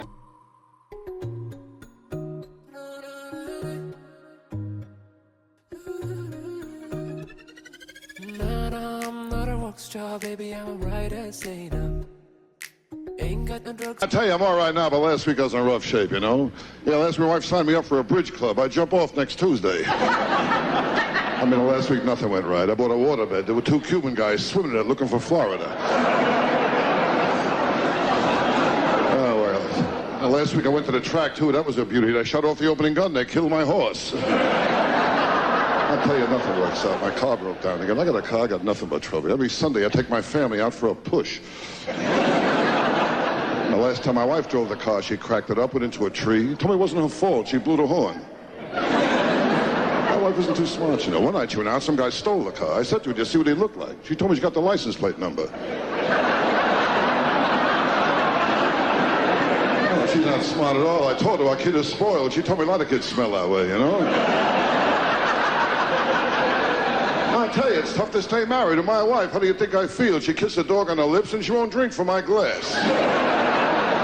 I mean, there's always my wife's father. He just moved in too. Has electronic pacemaker. Every time he sneezes, the garage door opens. I tell you, life isn't easy. My psychiatrist told me I'm going crazy. I said to him, if you don't mind, I'd like a second opinion. He said, all right, you're ugly too. Are you kidding? I know I'm ugly. Halloween, I open the front door, kids give me candy. My dog found out we look alike. He killed himself. I was an ugly kid, too. I worked in a pet store. People kept asking how big I get.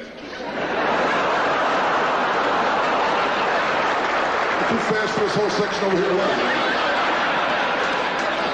And I was ugly in my sandbox. The cat kept covering me up all the time, you know?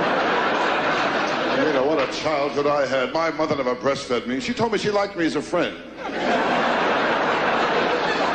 Kids today is different. They got it too good. They don't appreciate it either. Last Christmas, my kid wanted a BB gun. I gave him a BB gun. He gave me a sweatshirt with a bullseye in the back. Smart kid I got. The other day, I told him about the birds and the bees. He told me about my wife and a butcher.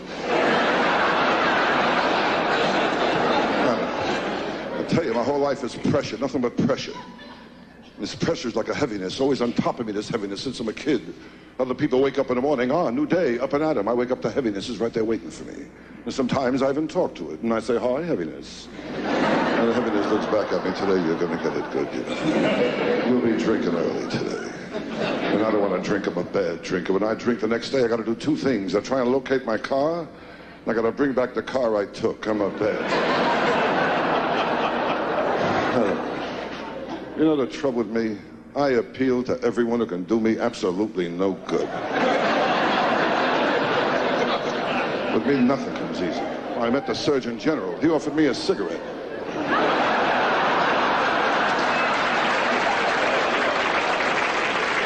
I mean, that's the story of my life. No respect. I don't get no respect at all. Are you kidding? This afternoon, I was at BB2 this afternoon. I was in a bar. They told me to get out. They wanted to start the happy hour. I mean, it's not easy being me. Well, last week my house was on fire. My wife told the kids, be quiet. You wake up Daddy. Now, but I tell you, I finally got some respect. They asked me here tonight, you know. And I tell you, I'm surprised I'm here. I mean, I voted for Randolph Scott. A cigarette, okay? You don't mind, do you? You should give that up. I got a crazy doctor that told me to keep smoking if I want to stop chewing gum, so what the heck?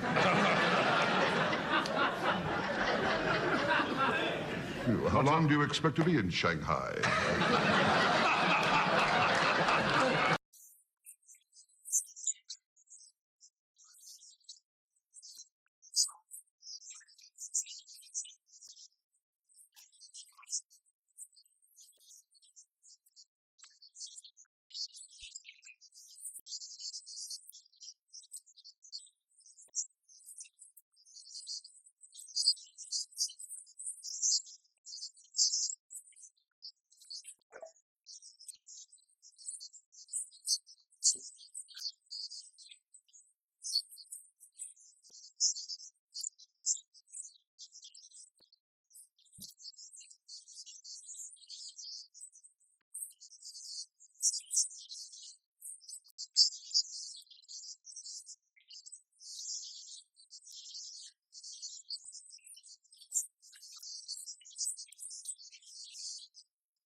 So you thought about me in that way, and I thought about you. So the way I see it, we have two choices now. We can either go in the bedroom there, knock one out, and settle this once and for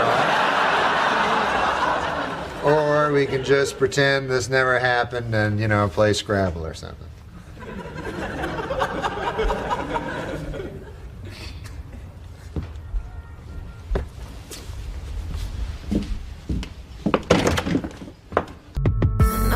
Stay, nobody's gonna change, you won't ever leave. On my mind again, I'm still not tired of it, can make you want me. And I might act okay, say things will stay the same, say I'm all I know.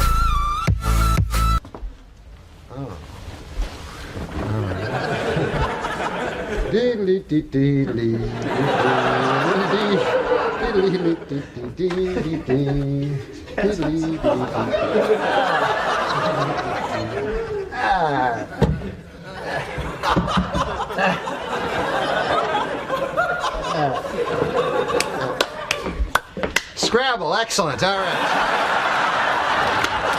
You know who Jonah Hill is? Huh? Do you know who Jonah Hill is? Yeah, the actor, the little fat kid. Yeah. How about this for a joke? He's a friend of Tatum O'Neal. Good God, you're not. Channing. Jonah Hill says his heart is broken over the fact he was caught on camera calling a photographer a gay slur. And speaking of things that are broken, Jonah Hill's chair. A nice statement. Yeah, it's more of a comment. Imagine if you're with the porno lady, you're like, what about this? You like this? And she's like, yeah, my husband invented it. You're like, oh. Because you know how you think you got your own moves? Yeah. Mm-hmm. Have you ever been with a porn star? No, I never would do it because I wouldn't want to pull out my measly... wiener? Yeah. Because like, what's she going to pretend? She's like, oh, ouch. You're like, what? What about that thing I saw you in last week with her? Is this a good surprise for you guys or a weird surprise that Norm I'm such a big fan of Norm's, man. It's the first time you guys have met this morning, right? Yeah. So Jonah, I'm so psyched. That's awesome. When I knew you were coming in, I started thinking of the serious stuff, and I got to tell you about one thing. Superbad. Yeah. I'm 48 years old. Yeah. I go see Superbad, and the characters, your character and the other character, the main characters, are an amalgam of me and my best friend when we were in high school. I hear that So quite I often. call the guy, and I go, you got to come to Austin. So he comes to Austin, and we go see it together, and just laughed our asses off because of that was us. That was us in high school. Oh, that's that so whole nice. thing. So huge fan on that front. Now You look good for 48, man. Thank you, appreciate it.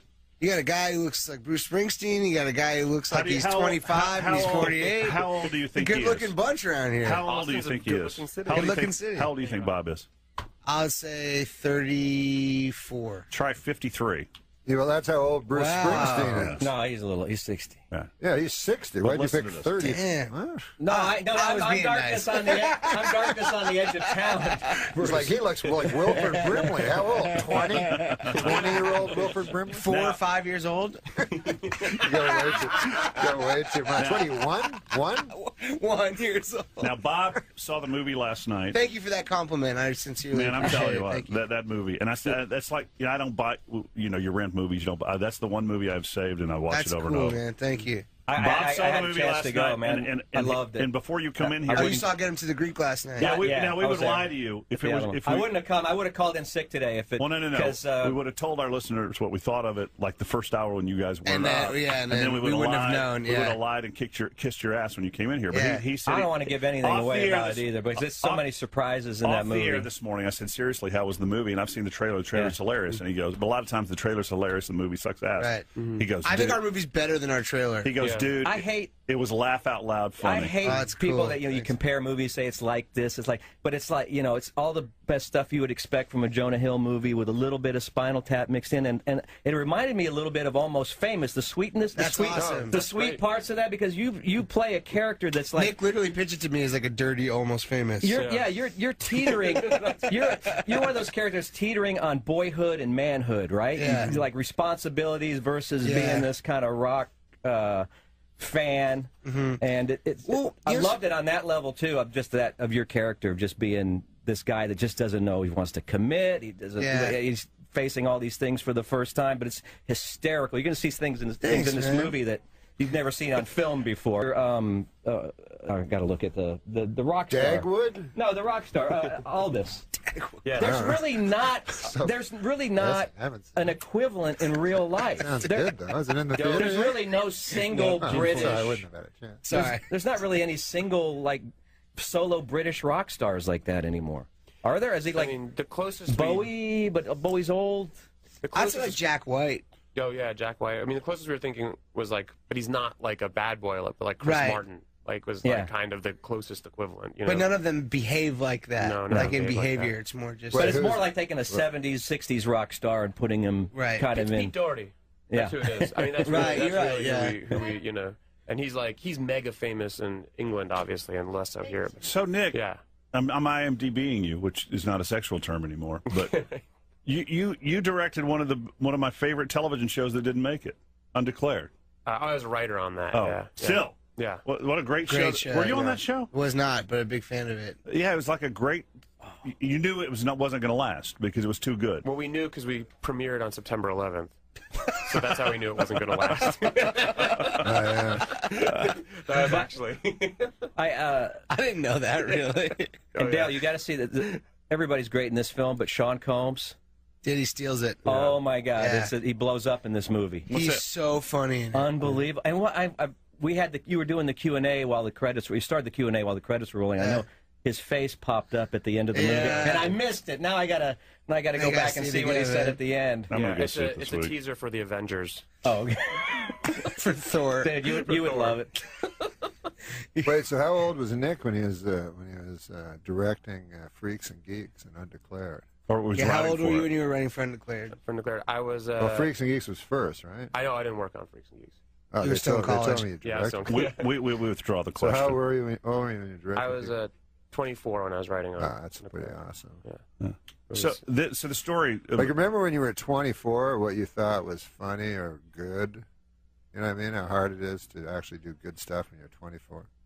I remember Judd telling me what was funny and good. I thought he would just tell you and you do it. Norm, I thought you were funny when I was 24. Oh no, you might think something's funny, but what you Like, I remember when I was starting comedy, I was like 25 or something like that.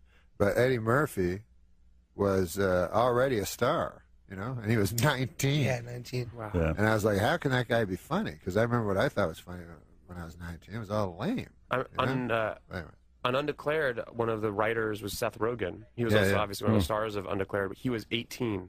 I remember him coming into the first writers meeting, and all of us being like, we obviously liked him on Freaks and Geeks, but he just being like, who does this kid think he is? And then he would just turn in the funniest scripts. So, Joe, he just, knew it and nailed it. You were Wait, right. wasn't Byron Allen on that show too, though? Oh no, that's a different one. You were right. You were right. Wait, have you guys seen Comics Unleashed? Shows. Have you seen Comics Unleashed with Byron Allen? Hey, speaking of this thing, Byron Allen does this thing. You know how you guys do junkets, which is part of what you're kind of doing now? But Byron Allen does this show where all he does is go on junkets. He goes to hotels, you know, and he interviews guys like everybody else does at the junkets, you know, because they bring the stars, like they bring Joan and Nick in, and then 40 guys that ask him questions. So then Byron Allen just goes in, you know, and he interviews it, but then he turns it into a show, like it's an interview show instead of a. So he goes, and then it's always like. It shows at 1 o'clock in the morning. He goes, tonight on the it's Byron Allen's voice. He goes, tonight on the entertainers, Jonas Hill, Harrison Ford, Eddie Murphy, George Harrison. It's like the biggest stars of all time. So it's like a big talk show, but it's a junket. And it's just him in like a small room, like with the guy with a poster behind him. 5 minutes like each, 2 right? years ago that he did a movie. And then Byron, at the start of the interview, he goes, hey, man. It's like 1 o'clock in the morning. He goes, he always starts the interview the same place, be like Harrison Ford, who clearly has no idea who Byron is. So Byron goes, hey, man, the last time we talked, man, you were doing that movie about the Russian guy. What's been going on with you, man? And so, like, you get in your head, maybe they have dinner together, and then so Harrison Ford, he goes, huh? But he doesn't want to look racist, you know? So he's like, oh, yeah, I remember. How have you been? He goes, pretty good, man, pretty good. So he's a master at it costs him nothing. That's a really good practical joke. Right. And Byron Allen is just one of 100 interviews he did that day. Yeah. So, Yeah. Jonah, you guys started, if Wiki's right, you got started writing plays, and you went to New York to be an actor? Yeah, I would write weird stuff in New York when I was like a freshman in college at New School University, and then I would perform them at this bar called Black and White, and then it kind of got popular. One-man plays, or sometimes with plays? other people, yeah, like one acts and right. stuff, and then like weird performance art. And then things. somebody stumbles in and sees you, and they got kind of popular amongst students at my school and NYU and stuff, and then it got kind of like a following. It was pretty cool. I remember like a couple times I'd be like at dinner somewhere and someone would recognize me from it, and I would be so psyched because like they had just heard about it. Mm-hmm. You know, they're like, "Hey, you're the guy that does those weird plays and stuff," and I was like, "Yeah." What would be like, yes, like, I am, Mom. What would be a play? Like, what was your favorite one that was like your signature? Well, they would do this open mic night. This is how it got started. Was basically they would do this open mic night. It was the only place that would let us drink because I didn't have a fake ID. So they would let me drink there, and I was 18 and looked like I was like 12, you know. So, so my friend Michael took me there because he lived right around the corner, and the guys who owned the bar were really cool. And on Sunday night they had an open mic like storytelling night. So it'd be all like hipster East Village like junkies that would be like doing heroin on the A train, like not calling my dad, you know, like really serious stuff. You don't have to say the second line. Not calling my dad. Yeah. Oh, we kind of surmised that. Yeah. But yeah, very literal, like storytelling, like long stories. And I was like, man, I should just write like a fake one. Oh yeah. So I started writing fake ones that the people thought were serious, and then like my friends knew it was I was lying. So like there was this one, the first one I wrote, that was probably my favorite because it was the first time I'd ever performed. And so I wrote this one about my dad having an affair with his Native American secretary. And then how I learned about Native American culture through this new woman who was like my surrogate mom, and like I want to read that. It was so weird, and everyone was just silent. It was like so serious, like there were no jokes in it or Did your anything. friends laugh? My friends thought it was probably the funniest thing I've ever done because it was like No one knew I That's was great. joking, you know? Is this poetry? No, it was more like story, like important stuff. Yeah, like a 5-minute story. Like people would write like short story, reading their short stories or whatnot. Like sometimes they'll do one man play. Like you know how people think their life's interesting.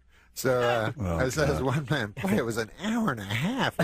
So if I think of my life, like I couldn't cobble together an hour and a half of interesting. No, it wasn't one of those things where I was like. It was the 1968, Yeah. Brooklyn. No, I'm just- sitting over there. The Bombers are Yeah. doing great this season. No, the funny thing is when they say they have a big dramatic Yeah. moment in the one act play, but it's just something that happened to everyone, you know. And then they're like, and that's when I found out my mother had breast cancer. And then it blacks out. You're like, what? And that happened to everyone in the world?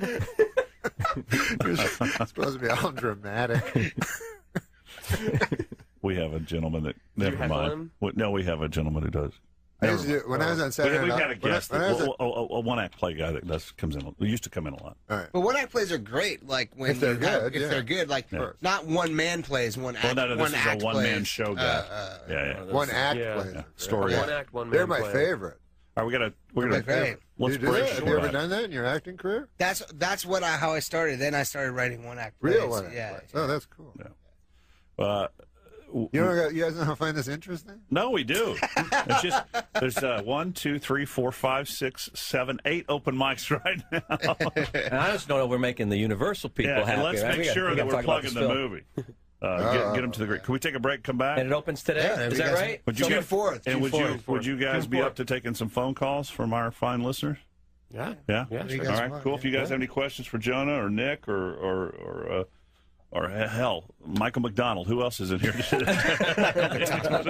he a No, Norm. singer? Wasn't he a rock singer? I was just. I know it's Norm. I know What, it's the Norm. Doobie Brothers? Right, We but don't my need to hear mind. your. We don't need to hear your filth. 973-8300 if you want to call in. We'll be back in a minute. Dudley and Bob Show. All right, we might get a couple of calls in for Jonah if you want. Jonah Hill of Get Him to the Geek. Get him to the Greek. Sorry, y'all cut me a break. I was just talking about the geeks in Superbad. Yeah, we were just talking about that. So Get him to the Greek. 973-8300. Get him to the Greek. June 4th. And I told. Yeah, it's not out yet. Oh, it's June 4th. Yeah. Oh, I thought it was maybe showing this weekend. But Bob saw it last night. Wait, am I in this movie? No. Yeah. Have you seen it? And Nick, do you know what it's about? You're in the People versus Larry Flynn. Because I asked Jonas, he said it wasn't even out on the screen yet. Nick, is it June is 4th. it a sequel somewhat loosely? I would say it's a spin-off, but it's pretty different. There's not. I heard it was a sequel to Weird Science. That's your source is incorrect. Okay, I'm sorry. I don't know. You should get a new I just know source. what I hear on the street. Just Saving Sarah Marshall. What? Forgetting. You don't know the titles of any of the movies. I loved you in Super Good too, by the way. Yeah. Forgetting Sarah Marshall. It's good because I honestly can't remember your name. That's all right. I'm Dave. That's okay. Just call me Dave. Everybody does. So Yeah, there's some recurring characters But is in the there. rock star that has the same name? Or? Yeah, he's playing the same guy. Okay. Yeah, Russell Brand's character Aldous Snow is the same guy as he was in Forgetting Sarah Marshall, and other than that, there's no Right, but there's no Jonah in this overlap. movie is a junior record executive Yeah. who's got an idea that he's trying to get across to his boss, and his boss accepts it, and then you've got the responsibility. It's like a road picture. You got the responsibility of getting this rock star. It's kind of like a this dirty, has-been. almost Well, famous. He's not is really a good. has-been, but he's had rough times. I would say it's kind of like a mix between Almost Famous and Midnight Run. Yeah. Now is it like You know, like it's like a road movie with one guy escorting, a normal guy escorting Right. a really crazy, messed up and guy. Trainspotting. A little bit of And and, Trainspotting. and The Last Detail, if you've The ever Last seen Detail, that. just look at it. You know, we watched The Last Detail, like, I watched it, like, every day before we started Superbad. I thought that was, like, one of my main references for Superbad. Yeah. There's just, like, three Nicholson's guys, like, greatest out flick. getting, like, hammered and, like, having a crazy I want to time. ask you that when you're doing Who like were you? when you're, Were you Randy Quaid? I was Randy Quaid, obviously. Yeah, man. I watched Sid and Nancy before getting to the Greek. I'm not kidding. That was my. I watched my favorite year in Midnight Run and I Almost just saw Famous my a lot. favorite year a Those few were the weeks ago. It Oh, was my good. favorite year was so good. I was watching this hardcore. How do you know when you're porn. shooting What? a comedy like this that you got Earlier. it, that you're getting it right when you're filming it? I mean that You hope and pray you're getting it right. You don't because really know. there's not an audience there laughing. I always wondered you shoot several different takes and different ways. We shoot every tone possible Right. in each scene. I'm getting that signal from the publicist it's time to wrap up. That you guys have to go somewhere else. Well, let's take a phone call before we leave, because that was rude, because we said we were going to. The only phone call I have wants to ask Norm a question.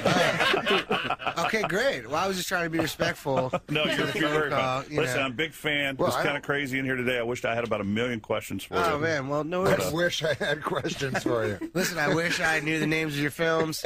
No. I said I have 1 million questions for you. I wish we had more time. Did I say I wish we had more questions? Yeah. I know what you meant. It's okay. June 4th, get into the Greek. Austin's the best town ever, and I'm not BSing. It is the coolest place on earth. I love this city. It's so cool. Yeah. All right, guys. Thank you very much. Well, are you thanks so much staying, for having Norm, or us. are you going? I got a phone call. Oh, you're staying for your phone call.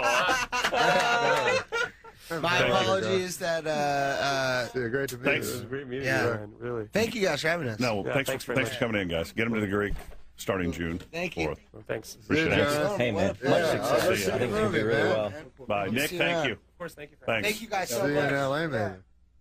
Take care, everybody. Yeah. Thank you See so you, man. much. Thanks, Jonah. Bye. Say It's goodbye weird to say goodbye in the middle of a break, but say goodbye bye. to Matt. Yeah, definitely will. See ya. Probably got to go do TV somewhere. Yeah, normally they go to the TV stations. Oh, do they? Yeah, do the noon You shows. want to take your call, and the- Norm? Yeah, let's take Okay, a let's call. take your call. Let's go to the phones. There's no calls coming in. What? We even lost my caller? No, your call's here. What's your call? What's your question? Hey, Norm. What? Big fan. Oh, You're talking about your TV shows. I heard the Norm show's coming out on DVD. I was just wondering if you did any commentaries or special features for that. Yeah, it is coming out on TV. It's coming out on, what do you call it? DVD. Yeah, Those it is small, coming out on DVD. They're like laser discs. But I don't make any money. smaller. I don't make any You don't? money. Really? But they said, we'll give you money to come and comment on it. So I went in a room and they played the shows and I just talked. But I found I was talking to this other guy and I found I wasn't watching the show at all. I was just talking. I think it might actually be worth getting it just At for first that. you're commenting, you're like, that's interesting. That guy was cast at the last second. And then you realize in your mind, you go, no one cares about any of this. So then I just started going, hey, look, a coffee cup. But there wasn't a coffee cup that you'd be watching, but there was a coffee cup in the studio. Did you remember the episodes as you were commenting? Do you remember the shooting or anything behind them? No, I just, No. I don't remember much. They pay I you, just, what? They pay you well for commenting? Not much, no. No. But it was just a day's work of going and looking at myself. And talking Should we what? just steal the Yeah. DVDs, Norm? What? Should we just steal them then? Yeah. No, well, listen, I'm not going to say straight out on the radio that you should commit a crime. You know Want me to say it for you? what? That you should. That you should commit go a crime? steal them? No, I wasn't thinking of that crime. Oh, just any other crime? Yeah, listen, man. Are you into bank heists? No. Ah, shoot, man. I'm looking for a getaway guy. It's the easiest job in the bank house, in the bank heist. The wheelman? Ah, that guy, man, he's the easiest. He just sits in the car while we all have to go into a bank with guns. Guy's just sitting Yeah, in the but car. he's the guy with the cop is always, tapping on the window going, hey, move it along. This is Well, no parking that's zone. just in movies, man. That's just in movies. In real life, the guy's just parked in front of the ATM, and then you run out. There's gunfire going all around your head, All and you you gotta can't do get is the step door on it. open. You come on, Frank. And he's like, I told you guys, I'm not good with guns. And you're like, gun it, hit it. Pedal to the metal. Yeah, well, like he wouldn't know that. That's his one thing. Like, drive You fast. swear you've never had an acid flashback? No, I've never had it. No, I never took acid. That was just a joke. I never took LSD. Took it one time. What happened? I was at a Paul McCartney concert in Dallas because Paul McCartney just that says acid when you hear Paul McCartney music, like songs like "Let 'Em In," and I was on a bus with the listeners, and this woman walked up to me. She goes, "Stick out your tongue," and I went like this, and she put this piece of paper on my tongue, without knowing. and I didn't know anything was going on. And then Did she tell you? No, yeah, she right after she put it So on you my didn't know tongue. you were going. You She didn't goes, think you were going insane. You just took acid. Wow. And then later in the tunnel of Texas Stadium, there was a woman holding a box of Starbursts, and I also had a box of Starbursts. And something in my head told me that those must also be my Starbursts. Oh, yeah? So I went up to a strange woman and said, "Those are my Starbursts." Wow. like a crazy person. And then it lasted till like 5 o'clock in the morning. Yeah, it and lasted wallpaper was running down, and I had to call my No, girlfriend. I'll be honest with you. I did it one time. Well, why'd you lie? Well, because I don't know what people think I did LSD, but I did it one time, and so I laid down on my bed. I was just a young boy, and I looked up, and there was a hanging plant for some reason in my room. No, there wasn't. And in the plant came the face of Jesus. You know, the countenance of our Lord and Savior, Jesus, the pale Nazarene, suddenly showed up in my hanging plant. So I was like, oh, man. I was like, well, I'm on LSD. This must be like just a crazy trick of my eye, an optical, thing. And then I thought, wait a minute. What if it's just a coincidence that I'm on LSD and Jesus is showing up? That would be bad luck for me. You know what I mean? I get absolute proof he exists, and then I ignore it, thinking it was the acid effects of the acid. So then I'm in a quandary. I'm stuck in a quandary. I don't know if you guys have ever been stuck in a quandary. But Not while I'm on acid. So, anyways, my quandary was it fixed itself because suddenly the face of Jesus morphed into the face of Trapper John M.D. You know that guy? Yeah. Oh, yeah. So I was like, oh, that's cool. Which one, though? The one Purnell from Roberts. MASH? Or, Yeah, Purnell okay. Roberts. The after. And you must have seen it this morning. I don't think you've ever seen MASH where they go, hey, Trapper John M.D. That's true. That's true. You're right. That's that must have freaked you out when our sports guy came in because he's got that white bearded Oh, yeah, look. he looks like Trapper John M.D. There was your flashback. It's too weird when they have the character changes, like it's it's Wayne Rogers, and it's another guy, and you're like, what? He looks different. Like I remember one time as a little kid on Bewitched, suddenly Darren looked all different, because it was a different actor. Right. But I was just a little kid. But they were so I both was named like, Dick. So I was like, yeah. York and Sargent. So I was like Dick York and Dick Sargent. But as a child, you see, I didn't know anything about Dick York or Dick Sargent or What'd you Elizabeth think? Montgomery. I thought of Darren Stevens and his wife, Elizabeth Stevens or whatever her name was. Sam Stevens. Samantha Stevens. Yes. So anyways, when I didn't know Dick York or Dick Sargent, all I knew was Darren Stevens. So when he suddenly changed appearance drastically, Yeah. I thought, what's that Endora up to this time? Oh, boy. She was in Citizen Kane? Yes, she was. Yeah, she was in Citizen Kane. She always played, Endora. What about when And you Mrs. get Crab. cast? It's tough when you get cast as an old bag. Yeah. And like when you're reading the script, or it even says old bag shows up. You're like, what's this mine? But like they had this show Jake and the Fat Man. So who was William Conrad? William Conrad. He was Bill canon. Conrad. Yeah, Bill Conrad. Beautiful man, I hear. Great actor. But he was canon. He was a big star, big Quinn Martin star. And so he was not a man to be trifled with. So if you're writing a script for somebody to be with, and you go, I would like to, maybe a William Conrad vehicle might propel me. Yeah, you might not want to write, you might not want to title it Jake and the Fat Man. And then send it to William Conrad, because William Conrad's like, what the? I'm pretty sure I'm not Jake. And if I'm Jake, I don't want to be on the show at all, because then it's really gross. But, I love the way your mind Norm works. MacDonald tonight at Cap City and tomorrow night. And All we'll these sell out. observations and more. 467-2333. Thanks for being here, dude.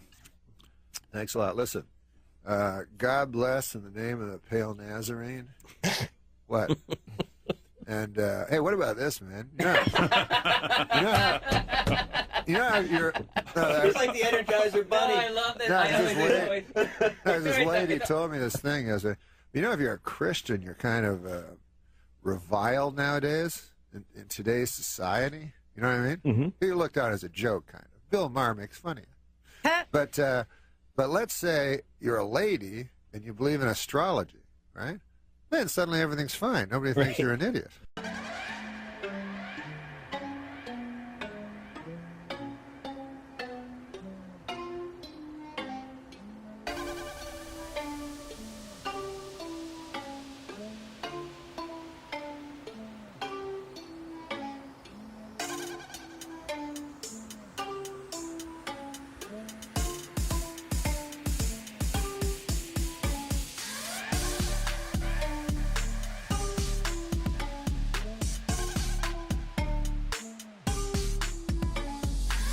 This Saturday, I don't know if you're aware of it, was 420, and so it was a madhouse over there. It's April 20th? No, 420. Yeah, it was April 20th, but 420. You know 420. No, what's that?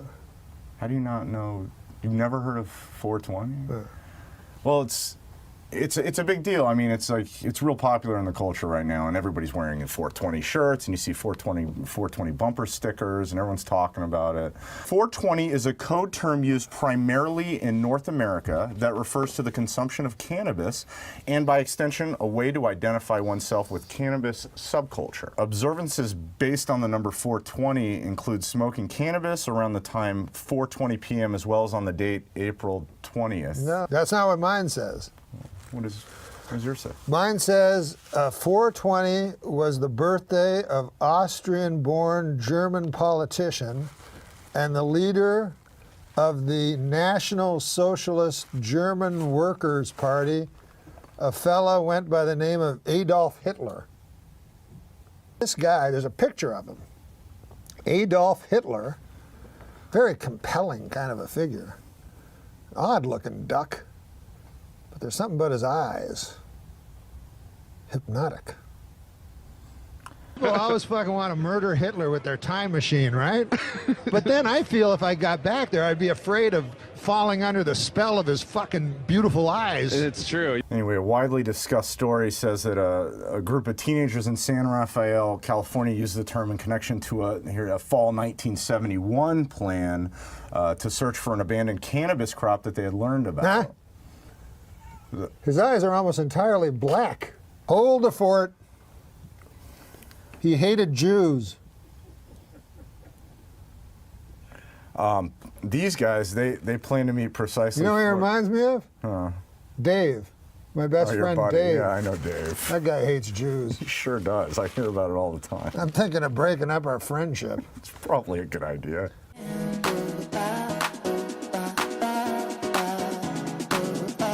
Connected to our senses.